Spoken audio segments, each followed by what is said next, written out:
सहभागी झाले. दादा काय सांगाल, मोर्चाला सुरुवात झाली आहे? अजून सुरुवात व्हायची आहे.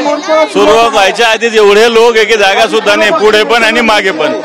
म्हणजे जिथून मोर्चा सुरू होतो तिथपासून आणि जिथं संपणार तिथपर्यंत लोक पूर्ण आलेले आहेत. आता दादा तुमचा मोर्चा हा निवडणूक आयोगाच्या विरोधामध्ये, मात्र त्याला उत्तरे भाजपकडून दिली जाते. भाजप म्हणते की त्यांनी मूक आंदोलन करून निषेध व्यक्त केला. आंदोलनाचा किती लोक आहे त्यांच्या मूक मोर्चाला? किती लोक आंदोलनाला? याच्या प्रमाणात किती, एवढंच मला उत्तर द्या. याचा अर्थ मूक लोकांचं किती लोक आहे आणि ओरडणारे किती आहेत आमच्यासारखे आवाज करणारे? याला उत्तर ताबडतोब घ्या. मूक मोर्चाला 50 लोक असतील तर या सगळ्या सत्याच्या मोर्चाला हजारो लाख लोक येतील इथं. आता मुंबईकर असतील किंवा महाराष्ट्राचे जे लोक आहेत त्यांचे मतं चोरी झाले, त्यांचा आवाज दोन्ही ठाकरे बंधू मांडतायत. हा आवाज निवडणूक आयोगापर्यंत पोहोचणार आहे. पोहोचल्याशिवाय राहणार नाही. हा महाराष्ट्रातून सुरू झालेला लढा देशात जाणार. गंमत पाहतो मी. ते एका पक्षाचा नाही तर सर्व पक्ष एकत्रित येऊन सर्वसामान्य जनता ज्यांचा मूलभूत अधिकार या लोकशाहीमध्ये मतदानाचा आहे, तो जेव्हा हिरावला जातो, तो जेव्हा चोरला जातो, त्याच्या विरोधात हा मोर्चा काढला जातो.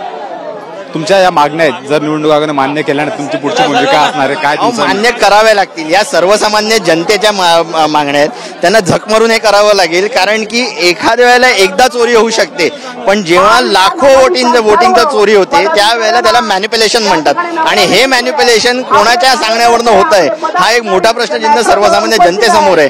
वेळोवेळी प्रश्न विचारला जातो निवडणूक आयोगाला, पण सत्ताधारी याच्यासाठी उत्तर देतात. याचा अर्थ असा आहे की कुठेतरी कोणाचा तरी वेस्टेड इंटरेस्ट ह्याच्यामध्ये आहे आणि तो वेस्टेड इंटरेस्ट या सत्ताधारींचा हे आपल्याला दिसून येतं. सर, भाजप म्हणतात की तुम्ही लोकसभेला ज्या जागा जिंकून आल्यात, विधानसभेला ज्या जागा निघून त्याचा राजीनामा द्या, नंतर तुम्ही आंदोलन करा. अहो, पण लोकसभा आणि विधानसभेला देखील आमच्या जे उमेदवार जे जिंकलेले आहेत त्यांनी देखील हेच सांगितलेलं आहे की ह्याच्यामध्ये दोबार मतदार आहेत. आमच्या ठाण्याचे खासदार राजन विचारे यांनी लोकसभेमध्ये 1,61,000 दोबार मतदार झालाय. याची सगळ्या गोष्टीचे प्रूफ घेऊन आम्ही सगळे घेऊन कलेक्टर आणि इलेक्शन कमिशनकडे गेलेलो, तरी पण त्यांच्यामध्ये काही चेंजेस नाही. याचा अर्थ असा आहे की एका ठिकाणी काहीतरी व्यवस्थित सेटिंग नाही, बाकीच्या सगळ्या ठिकाणी सेटिंग करून स्वतः सत्तेमध्ये यायचं, हे घाणेरडं राजकारण सध्या चालू आहे. आणि ह्याला उत्तर घेण्यासाठी आज लोक जनता रस्त्यावरती उतरलेली आहे.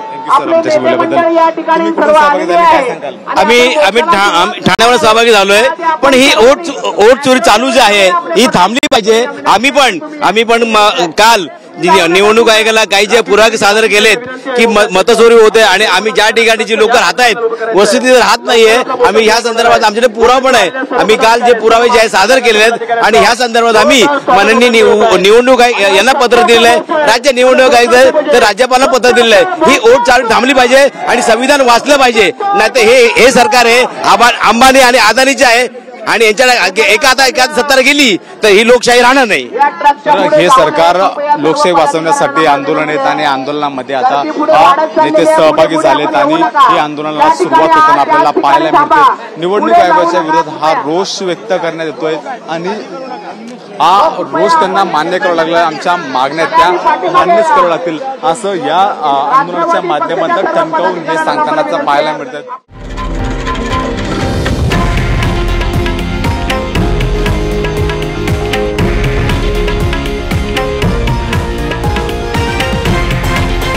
हे आहे देशातील नंबर 1 न्यूज नेटवर्क आणि आपण पाहत आहात TV9 मराठी, एकमेव.